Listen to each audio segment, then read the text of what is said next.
I think creativity now is maybe 1A in terms of skills that are most important for entrepreneurs. But for me, curiosity has actually jumped creativity as number one. And I think as complexity expands, we can either shrink away from it in fear, which is going to kill our creativity, or we could be really curious about what's next. And so from patterns and emotional intelligence and all the things we're talking about, marketing for sure. For me, curiosity is the one kind of thing that we really need to sort of make sure we're all nurturing. Hello and welcome to Marketing Speak. I'm your host, Stephan Spencer. It is my pleasure to have John Ratliff with us. John is the founder of Align 5. He also serves as the CEO of Scaling Up Coaches. Align 5 advises growth company entrepreneurs on a variety of strategic issues, including sell-side and buy-side M&A.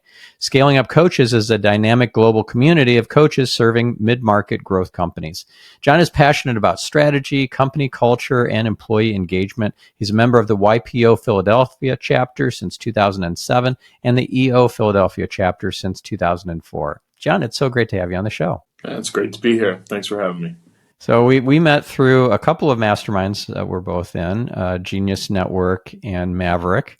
So I'm curious, how has it been for you to be in those masterminds and the other communities and brotherhoods and all that you have been in over the years? Yeah, for sure. It's actually a really interesting question. Somebody asked me, and it was years and years ago, but at the time I was probably spending 40 days a year in some form of business or personal development, masterminds, industry stuff, like a lot of different things. And they were being smart Alex in the process of asking me these questions, but they were adding up all the money that was spent in all these different endeavors and all the time and again, trying to be funny. The person said, "Hey, what do you get out of all these things? Like, are you just, off like screwing around, or is there actual value to this? Because you can't possibly implement everything that you learn." It was actually a really good question, and I hadn't really thought about it that deeply before, but trying to give an honest, straight answer to a smart-ass question, I said, you think about all the time you spend in all these different endeavors, and they were totally right. You could never implement everything that you learn. Like, it would be impossible. But I go back to, I'm a huge fan of the idea of pattern recognition. I realized, kind of as I've gotten older, I guess, or some say wiser, I guess I just say older. But as I've aged, I realized that in most scenarios, I've got really good gut instinct. Like, I normally know kind of what to do, and very rarely do I find a situation that totally perplexes me. And I realize that my pattern recognition capabilities are pretty good, and they're pretty well informed. And I had come across a study years ago, and it was a thesis on, do grandmaster chess players, there's only about 1,000 or so grandmaster chess players in the world, and there's tens of thousands of masters. And the thesis was the grandmaster in chess, the best in the world, must be thinking further ahead than the masters were. And in setting out to prove that thesis, he actually disproved it. And what he found was that chess is a pattern recognition game. There's, the board, the pieces make different patterns, strengths and weaknesses, depending on, which side of the board that you're on. And what he found was they're both about the same number of moves ahead. It's 3 to 6, depending on where in the game they are. But the grandmaster recognizes about 400% more, 4x more patterns of the chessboard than the master. And there's I used to know this number, there's 63 and a whole bunch of zeros behind it, number of different combinations of pieces. So it's not like, you have to learn 10 patterns or 100. There's an unbearable amount of different patterns that chess pieces can make. But grandmasters recognized 4x more, so they knew the better next move to make, not necessarily further ahead next move to make. And I look at all the things that we do, Maverick and Genius and all the other time, even stuff like this, as an opportunity to feed that pattern recognition machine or feed your gut instinct. So, yeah, I still spend probably 30 or 40 days a year and hundreds of thousands of dollars on personal development every year. And I think, it's informed me well so far, and I appreciate having gut instinct that is normally pretty accurate. So that was a really long-winded way of answering why I spend so much time in all these different endeavors. Yeah, the money is it's a lot, hundreds of thousands of dollars, but for you, the time is even more expensive because your time is super, super valuable as a very successful business owner and serial entrepreneur. And that's the debate, right? I mean, that's the big challenge: is what's the right balance of time away and time to recharge too. I think if you're going to do those types of things, and obviously we've met in some pretty fascinating places, and it's not like it's all work and no play when we go away for Maverick or for Genius. But I think you have to incorporate a way to make that time that you spend, valuable from a gut instinct perspective, but also really valuable from a recharge and re-energize perspective as well. Yeah. Otherwise, you're right. There isn't enough time to do it all. Well, one thing Tony Robbins talks about a lot is pattern recognition. And also the next step in that is pattern utilization, where you recognize the pattern, but you most importantly, you have to do something with it in order to get an outcome. And so what are some examples where you've recognized patterns that maybe other people didn't, and you utilize that to get a competitive advantage or to close some sort of deal or do some sort of initiative that wouldn't have happened otherwise? Yeah, I mean, I could probably think of hundreds of examples that come to mind, but one of the areas where I think it's the most poignant, or maybe the kind of highest return on invested time, I do M&A, so I help entrepreneurs sell their companies at the kind of the most critical moment of all. We talk about operating a company as an income producing set of activities, but selling a company as a wealth producing set of activities. And so much is written on sales and marketing and finance and operations and all the kind of the operational aspects of building a growth company, but there's really not a lot written on how to properly exit and make sure you don't leave a lot on the table. And I think it's in those moments, because it's such a lopsided playing field. So an entrepreneur might sell one, two, or a handful of companies in a lifetime, and a bigger private equity fund might buy 30 or 40 companies in a year. So there's a real delta in terms of capabilities, and the entrepreneur often can be really disadvantaged. And selling a company is kind of a hyper, supercharged set of pattern recognition activities. There's so many subtle little things that are going on, and negotiations can take 6, 7, 8 months sometimes, and there's so many points along the way. And one of the things we talk really heavily about at any moment in time in a deal, it's never in complete stasis in terms of who has the leverage. So rarely ever, for microseconds, is the leverage in any given deal 50-50. There's always one side or the other that has leverage. And we talk to entrepreneurs all the time about knowing where the leverage lies, always, always. And B, spend as much time as you possibly can with the leverage on your side of the ledger. So what gets lost often is buyers of companies have their own reasons and motivations and needs to put capital to work and all sorts of other things that actually create pressure on them to get deals done. But there's a mindset oftentimes that sets in for the seller, I need the buyer's money to get this transaction done more than they need my business to accomplish their goals. And they end up ceding a lot of leverage to buyers just from a psychological standpoint, where I can see those patterns start to emerge and very subtly guide my entrepreneur client. I only represent sell side. We never we will advise companies on strategy around the buy side, but I never represent a buy side buyer in a transaction. So, I can sort of help nudge my client along. And oftentimes these things are super subtle. They're really kind of high sensitivity, emotional intelligence sort of patterns to pick up on. And you really have to be tuned into what's going on.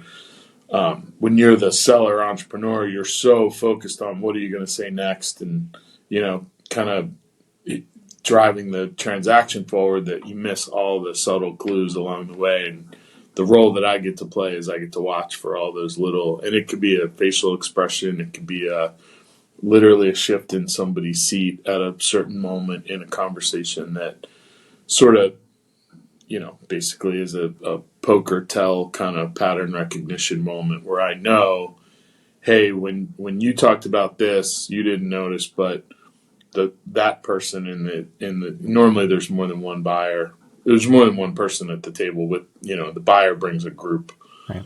And hey, when you talked about the decline in market share in your Singapore office, that person got a little bit uncomfortable at that moment. So let's dig in on what that means. Like those are the subtle patterns I think that I get to see because I've done M&A for so long that the average entrepreneur they're just trying to figure out what do I say next in this back and forth conversation, and they miss a lot of those cues. So emotional intelligence obviously is one where it's a field ripe for lots of patterns, I guess. Yeah. So how do you recommend our listener who might not have learned emotional intelligence in a more formal environment, whether it's an online course or some sort of workshop or book, they're just operating on their instincts. What do you tell them to do to sharpen their emotional intelligence? So I think the key word there that you said before emotional intelligence was instincts. I really feel super strongly that, and there's a massive amount of debate on both sides of this equation. Some philosophical thinkers will tell you ignore your instincts altogether and only work on logic and fact and rhetoric. And the other side is trust your gut implicitly. What I like to think about is, all right, let's root cause analysis decision making and go back and say, all right, here's where I trusted my gut. Here's what my gut said. And in hindsight, here was the reality of that situation. Where was the delta? What did I miss? So I'm fascinated by, on a forward-looking basis, scenario planning. Like my mind is always running. It's just natural state for me to constantly run scenarios forward. So in any situation, like even this podcast, I'm sure my brain in the background is running, multiple scenarios on lots of different things. So that's just natural for me to have happen. But I always then like to go back and say, okay, here was the set of circumstances. Here's what I thought to be true. Here's how I acted based on what I thought. Here's what happened. Was I right or wrong? Why was I right or wrong? Where was I right or wrong? And what can I learn from? And I do all this sort of, I think, at a subconscious level. But just being tuned into your gut and sort of asking yourself periodically, hey, am I being betrayed by my gut instinct, or am I being well informed by it? And that's, to me, the first building block of emotional intelligence is your own emotional intelligence. Like how am I? And listen, I struggle more than most in terms of emotional regulation in stressful situations. I have a set of ways that I react that I'm not super excited about. I'm constantly working on, but I'm also hyper aware of. So emotional intelligence doesn't mean you always act appropriately emotionally in any given situation. It just means you know your tendencies and you know kind of what to work on and what to expect. And I think you can kind of mitigate some of that in hindsight if you know. Like I know when I get questioned and pushed, and I'll get triggered. Always. Like it's just part of who I am. But I know that. So I can anticipate that that's going to happen. So for me, the first step of developing high EQ is high personal EQ. Like how do you And I think a lot of it just comes with experience and being curious about why the hell did I get mad about that, or why did I react that way to that, or what was I thinking when I said this? Like, and just being introspective and curious about behavior, both your own and others, I think is the first step. Yeah. Yeah. Makes sense. Well, I had an amazing guest on the podcast a while ago, Deborah Levine, and the assessment that her company came up with, her and her team, was the print assessment. I learned about print from Dan Sullivan and Strategic Coach, and it gets at the unconscious motivators and triggers that drive us. And if you want to really understand your own emotional intelligence and what drives you and how you can react, just on autopilot and why, that's a great assessment. I've done a number of assessments, and I love that one. Are you familiar with it? I will check it out. I'm not familiar with it, but part of being introspective is I love I love assessments. So yeah, I will make a note and definitely check Awesome. it out. And I actually am fascinated too. The pattern recognition again comes down to how you act at the subconscious or unconscious level, and it's amazing. And I don't know the exact stats, but it's like 1,000 or 10,000x more brain power goes to the subconscious and unconscious behaviors versus your conscious awareness. And when you really start to dig in on that, we've done a lot of work with Michael Singer, if you're familiar, the Untethered Soul, Wow. and Surrender Experiment. We're lucky enough to spend some time on multiple occasions with Michael and to really dig in on. We're probably into your other podcast now, right? The personal development. No, that's fine. We'll have you on the other show too. Of course, we already have that book, but we can get a bit metaphysical on this too. All right, good. I appreciate that because it's hard not to. But yeah, to really dig in on that, what's truly happening at different levels of consciousness, to me is fascinating. So it's PRINT. That's the assessment. Yeah. Okay. I'll definitely check it out. Yeah. In fact, I don't think I aired that episode on Marketing Speak. I think I only aired it on Get Yourself Optimized. But now that I think about it, I think I should republish it on Marketing Speak. It's episode 251, July of 2020, when that aired on Get Yourself Optimized. Deborah Levine. Yeah. All right. I'll definitely check it out. And when you really think about it, it's amazing the overlap between everything that we're talking. I mean, marketing at the end of the day is an emotional intelligence crucible, right? I mean, that it's at the heart of how we think about marketing. I think should be about how are you moving somebody along a continuum, both on a unconscious, subconscious, and certainly highly conscious level. So fascinating how they interact. Yeah. We live in a quantum reality.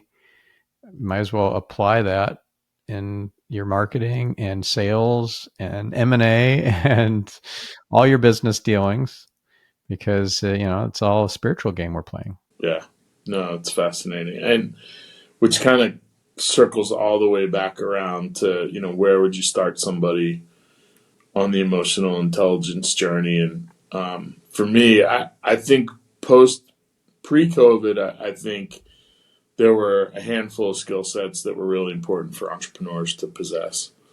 And, tenacity. We could run down the list of, alphabet soup. During COVID, we shifted that mindset, and we had 250 coaches teaching scaling up around the world. We were on in the beginning, a daily call, and then a twice weekly call with all those coaches. So we talk about pattern recognition, and 40 different countries, 6 different continents. So we were getting a global view of COVID on literally like a real-time basis from lots of different signals around the world. So that was, from a pattern recognition junkie standpoint, was amazing. But for me, the skill that bubbled to the top that was the most important in that moment in time was creativity for a couple of reasons. One, I think all the negative rhetoric during that hypersensitive phase of the early days of the pandemic, all the negativity was squashing everybody's creativity. Like most people were completely blocked. So we really fought to help our coaches kind of see through the fog and nurture their creative side.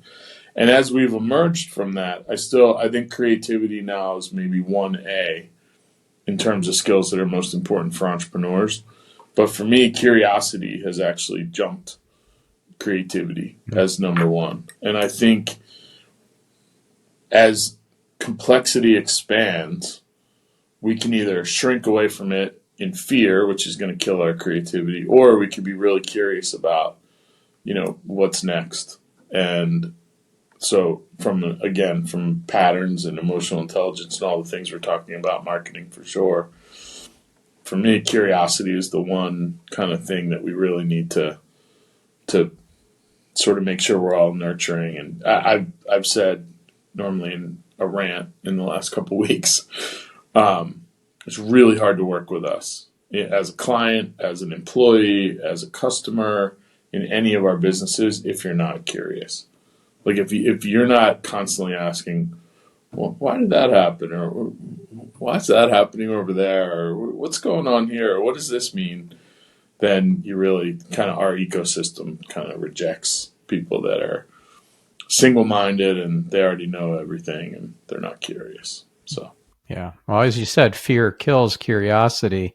And with all the uncertainty in the world right now and over the last few years, it's pretty easy to fall into that trap of being in fear. I learned a definition of fear I just love. Learned it from the book The Game of Life and How to Play It by Florence Scovel Shinn. And it's fear is inverted faith. So you actually have faith in the opposite happening, the worst case scenario happening rather than the best case scenario. You're expecting the other shoe to drop. And my wife Ryan, whom you met at Maverick, she has a great thing. I don't know where she learned this one or came up with it on her own or channeled it or whatever. But worrying is praying for what you don't want, which is a really cool related concept. So if you're in fear or worry, you're killing off your curiosity, and this idea of hunkering down is actually killing your business. Yeah. No, and it becomes a self-fulfilling prophecy too, I think.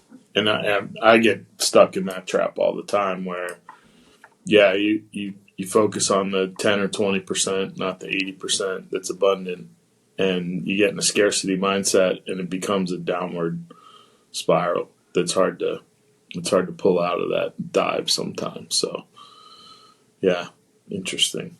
How do you pull out of it if you're caught in a loop? So I have a couple of practices that I think, and I'm a very classic ADD entrepreneur. So as soon as I find something that works, then I immediately abandon it for something else that looks even better and shinier. But when I can continue to go back to this practice, it's really useful. I won't tell you it happens every single day, but it happens more days than not. I'm actually an iPad user. I'm on an iPad right now. And I have Good Notes on my iPad, which is just a note-taking app. And I was a huge fan of the Full Focus Planner, which is an analog, paper-based journal. And it's a 90-day kind of like calendar, journal, to-do list, like the usual, whatever you call those things, planner. And I was able to take that, and the challenge with Full Focus Planner was it was analog. There was no digital version of it. So, if I happened to have it in my backpack and then I found the right pen and then the stars aligned and then, Venus was in retrograde or what, then maybe I would remember to use that journal on the right day. So I was able to take the things that I liked the most about the analog version and sort of cobble together my own digital version of a planner. So I actually have a planner that I've made. It took me hundreds of hours to build it, but I think I have what I want now. And one of the disciplines of that is every day, first thing I do, and again, I'll get it 19 out of 20 days right. I'll write 3 gratitudes in the morning. Simple. I'm grateful for, this morning I recently just got a convertible. The weather's starting to get nice, and one of the things I wrote was I'm grateful for being able to put the top down on the way to work. These aren't rocket science things that, and sometimes it's, I'm grateful for what an amazing family I have. So it runs the gamut, right? So every morning, that little 5-minute discipline sort of, for me, sets the stage not only to be grateful, but to also be curious about what am I going to find? Because the second phase of that is the last thing I do before I go to bed, right next to the 3 morning ones. Digitally, again, I write the 3 evening I'm grateful for, which trains me all day long to be looking for, all right, what are the 3 I'm going to write tonight? So that's a tiny little practice, but that, 3 minutes in the morning, 3 minutes at night, 6 minutes total goes a long way to sort of protect some of those thought processes for me. Now, the days I get it wrong, I don't do it or whatever. I mean, it's not a perfect practice, but it's better than where I used to be, which was bouncing around like a pinball aimlessly all day long. I can relate. I can relate. Yeah, I've become very deliberate and disciplined in my gratitude journaling. And what made the difference for me was I decided I'm writing these journal entries to God. And this is not a gratitude journal anymore. This is a God journal. And I'm writing not just the things that are obvious blessings, the revealed blessings, but the unrevealed blessings or yet to be revealed blessings. In other words, the challenges, the things that I don't want. And they are yet blessings. I just haven't zoomed out enough to see it. Yeah. So that really helps me to reframe things, to write those down as well as gratitudes. And then I write down messages I receive too, and how I'm grateful for those. And I address all this to God. That's a really kind of, I think, intuitive and smart way to do it. And it's funny, I've started probably in the last, 12 or 18 months the biggest challenges that I face, I write as gratitudes. I'm grateful that this isn't working the way that I was thinking it was going to work because I'm learning about X, Y, and Z. Like, I think there's a lot of power in that too. Yeah. We're for me, we're in constant battle to kind of reframe our reality, and when we're good at it, things go well, and when we're not good at it, then that's when we struggle. So, left to its own devices, I think the human brain would lead us in some crazy places. Some of us, anyway. Not all of us, but some of us. Yeah. I mean, it is hardwired to be in fear, and you have to overcome it. Yeah, for sure. So, what would be some of the other morning and evening routines that really make a difference for you in your life and business and how you show up in the world? I'm and have been for a really long time. You mentioned Tony Robbins earlier. I was in my early 20s and was a voracious personal development reader, Brian Tracy and Norman Vincent Peale and Carnegie and you name it. But I read Awaken the Giant Within from Tony Robbins, and between him and probably Brian Tracy and some others, I got really serious about goal setting. And I actually believe that and the reason I went to a digital journal on the iPad with the pencil as opposed to just, typing it in, I do believe that we're hardwired when we physically write with pen and paper or digital ink to kind of program our subconscious. So at the beginning of every year, I'll take a week and do a personal painted picture. And for me, that personal painted picture is the method. There's a lot that's been written. Brian Scudamore from 1-800-GOT-JUNK was the guy that taught me painted picture. Brian's been a good friend for a long time. Cameron Harold worked for Brian, and he's got his version of it called Vivid Vision. There's a million scenarios. But for me, what I do is I will imagine it's New Year's Eve of that year. So this, January of 2024, I sit down and I think about December 31st of 2024. And in really vivid description, in first person present tense, as if it's December 31st of 24, I write in long form prose kind of a description of what's happening at that moment. And it encapsulates for me all personal and business kind of all in one. I used to do different ones, personal and business, but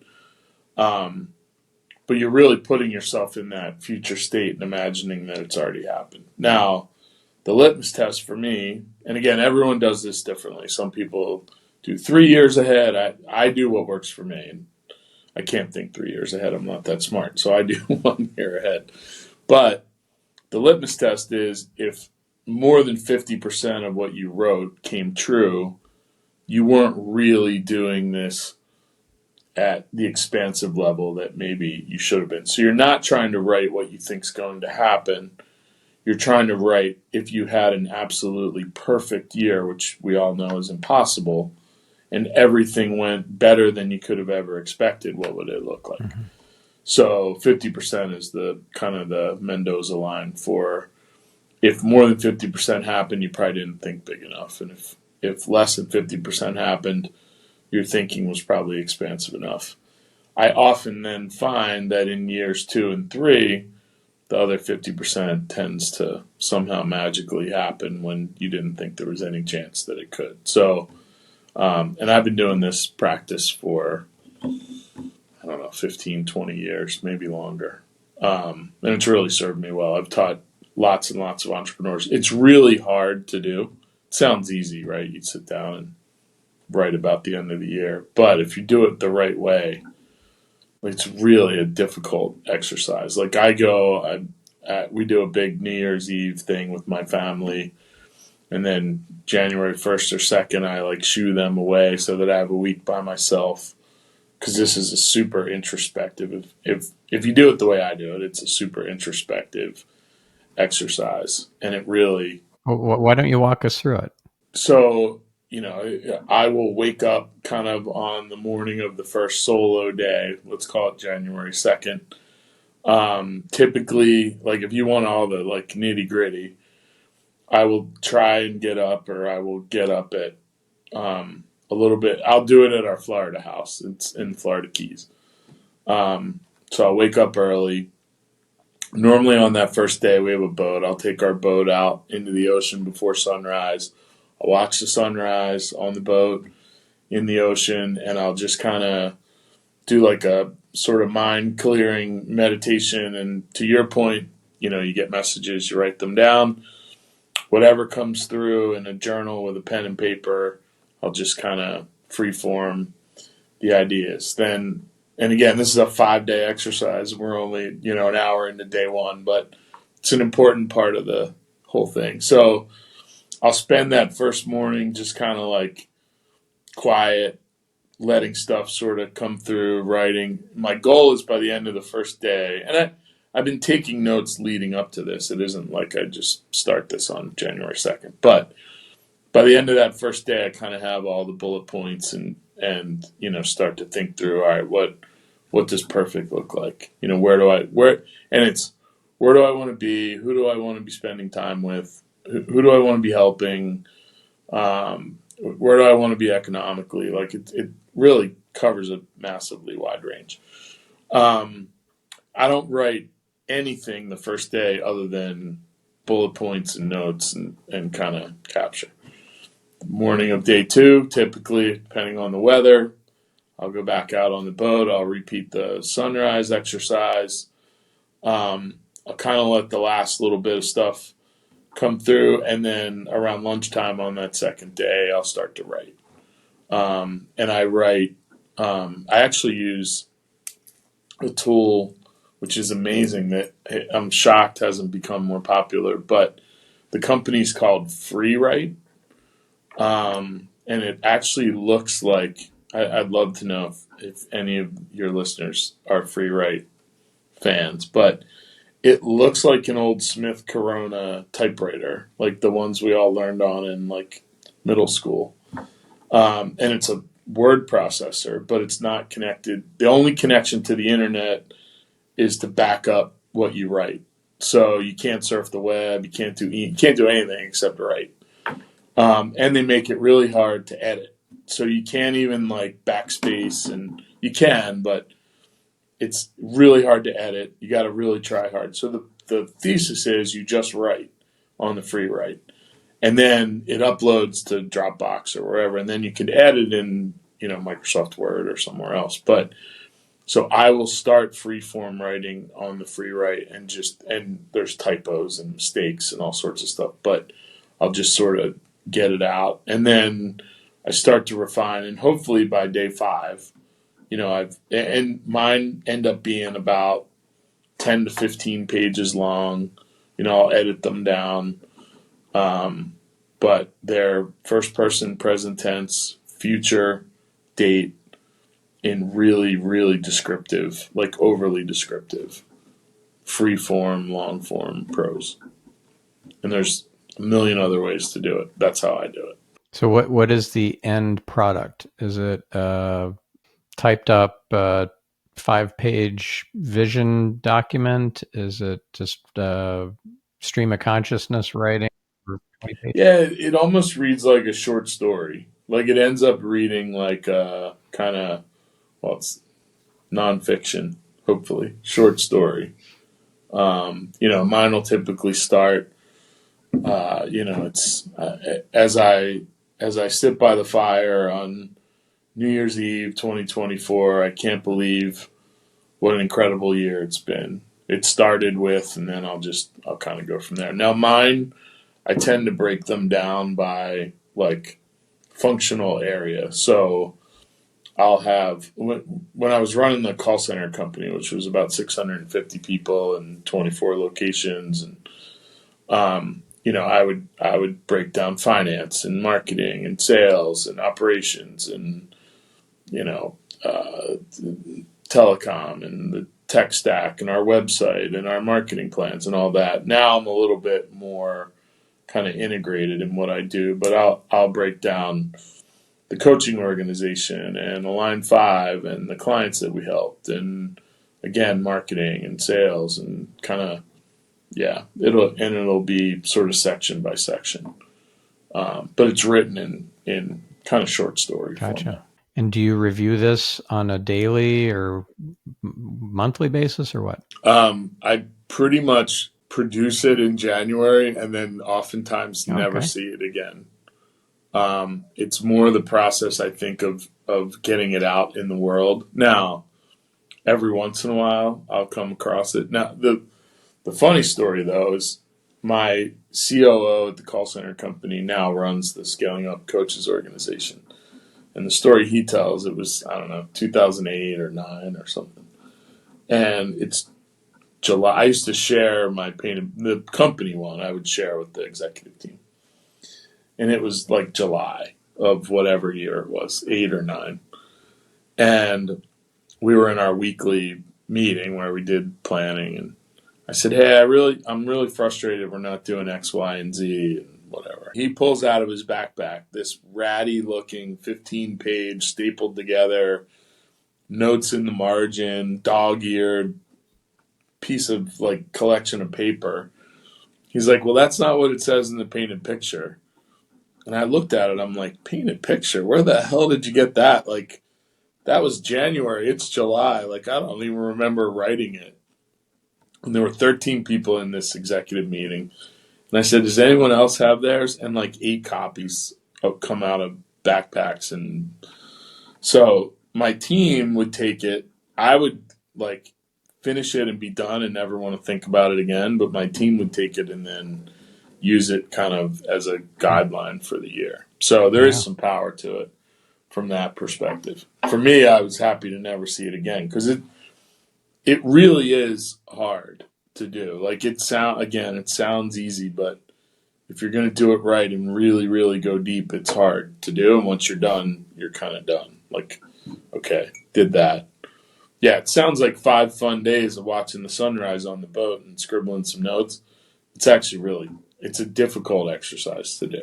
When you're doing it, do you feel like you're channeling something greater than you, or do you feel like you're just digging into the depths of your soul and trying to wrestle with your shadow self and stuff? No, I definitely think if you're doing it the way that I do it, where you really, really go deep, you're absolutely channeling wisdom Yeah. from other places. The hallmark of that for me is and that's why I love the free write so much, because when you unencumber yourself from editing, whatever comes out, and I'm often surprised by the words that in that, and I will actually when I write, they have an online version too called Sprinter, but when I write on a free writer in that like drafting versus editing mode, I actually won't even look at the words come out on the screen or wherever I'm writing. And I've noticed that this is crazy, but if I look up and to the right, like as I write, I'm really analytical, which I guess is left brained because I'm looking up to the right. And if I want to be really creative, I'll look up to the left, and what the words that come out are substantially more creative. Now, I'm as kooky as they come. That could just be like psychosomatic, and maybe I made this all up in my head. No. This is legit stuff, and actually, a diehard atheist would would sign on to this, because what you can use this for is lie detection. So let's say that you're talking to somebody and you're not sure if they're telling the truth or not.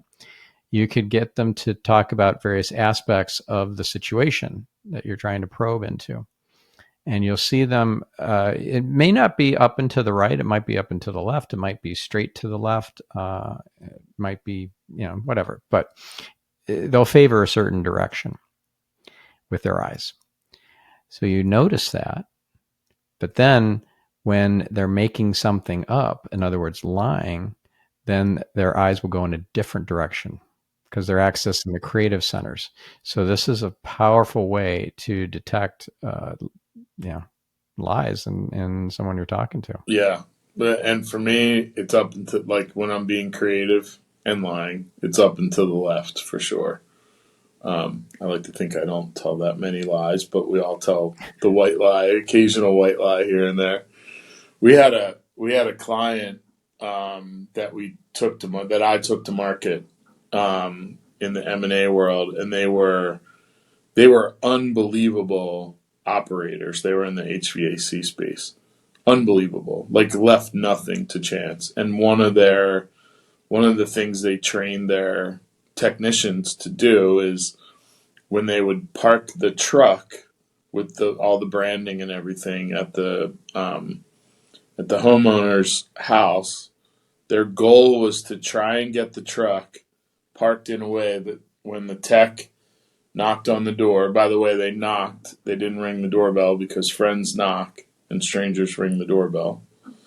Hmm. And then they would take 2 steps back because 1 step back was still too close and 3 was awkward. So they would knock with a special knock, and then they would take 2 steps back. But the goal was when the homeowner came to the door that the brand, the logo of the company, if possible, was over the tech's left shoulder. Because most people, when they look up and to the right, are telling the truth, and when they look up and to the left, are not, according to their research. I'm just the messenger on this one. But they wanted the homeowner to actually be looking up and to the right if possible. That's where the truck got parked. Like that was how specific they were. Yeah. Now that fits on a marketing podcast for sure. Yeah. But that was the mind and again, this came from industrial psychology and all sorts of other places. But that was the mindset. If we can get the homeowner looking up and to the right, there's a higher probability that we'll build trust quickly, because most people, that's their trust side and that's their fabrication side. So interesting. Mm. Yeah. I don't know if any of It's that's a, true or not, but oh, it sure sounds cool when you tell it's the a cool story. thing to test. So And they I had a have an great experiment M&A for you to outcome. try Yeah, if go you're ahead. willing. I love it. So maybe if you're open to going back to that document you put together in early January and pull some stuff from it that just jumps out at you, and maybe make it a one pager, whatever jumps out at you. And then add that into your morning routine to review it on a daily basis for, let's say, 2 weeks, and see if you notice anything positive about that. And if you want to keep doing it, then do it. And if not, well, then chalk it up as another stupid idea of Stephan's and move on with your life. But No, I love it. And it's so funny. It ties into this is, I mean, this is hilariously funny that you even brought this up. I actually, in my digital journal, the last probably 3 weeks, I've been stuck on this idea. There was a movie years ago called 50 First Dates, and it was Drew Barrymore and Adam Sandler. And the thesis, or the premise of the movie was Drew Barrymore was in a car accident and had a head injury and had amnesia. So every morning when she woke up, she thought it was the morning of the day she had the accident and didn't remember anything since. 50 First Dates. So I've been looking for a morning practice. And so ultimately what happens is, and you got to watch the movie, but somebody makes a videotape for her to watch every morning so that she can then remember and know all the details of the accident and know that she has amnesia. So I've been looking for the 50 First Dates morning routine for me so that every morning I can pretend like I have amnesia, and there's some thing that I do, whether it's a video or a one pager or whatever it is, that is kind of my reminder for the day that supposes I've, basically had amnesia and I've forgotten everything, and this would be the perfect way to start every day. no, that's cool. I like that. Maybe what you just mentioned is going to be the centerpiece of Yeah. that. Well, to get really metaphysical for a moment, we entered the veil of forgetting, or experienced the veil of forgetting, when we were born. So we had made a set of soul contracts with various people, business partners and clients and friends, best friends, soulmates, parents, kids, our children and so forth, siblings. And then we enter this world and we forget all of it. Forget what our purpose was, our mission, the crazy stuff that we signed up to do and to experience. And then we, go through life bumbling through it, thinking that this is all like fresh. Get to relearn it all. Yeah. No, I totally buy that whole that whole mindset of, you know, and I know in my family and in my circle of friends, I know old souls and I know new souls and I know like first trip, I think, souls, and so I totally buy into Yeah, that. yeah, awesome. So another thing that I do that might be related or not, part of my morning routine that seems relevant to bring up, is I'll review for a couple of minutes a one pager that I produced with the help of Craig Filek, who was also a previous guest actually on my other show. And I think now that I'm thinking about it, I should republish that on this show too. And his process is called purpose mapping. By going through the process, you end up with this one pager with not just your purpose and your vision statement, just a sentence or so, but also your shadow, like 3 or 4, whatever attributes of your shadow, and the gold that you extract out of integrating your shadow. Maybe that's 4 or 5 different words, adjectives, and your strengths and a few other things that it really helps me to crystallize on what is important and what my superpowers are. So I look at that every day, and yeah, just I think the repetition. The Tony Robbins says this, that practice makes permanent. Practice makes perfect. So if I keep putting this in front of me and reviewing it on a daily basis, and especially the things that I want to incorporate, like my vision for the world is, a world where everyone, absolutely everyone in humanity, cleaves to the Creator, cleaves to God. So I look at that vision on this one pager, and I pray for that, and I envision that. Yeah, that's very cool. I like that idea. What was Craig's last name? Filek, Filek. Yeah, purposemapping.com. Perfect. Lots of takeaways. Yeah, and all the show notes will include all these links and everything when the episode airs too, for our listener. Yeah, Yeah, it's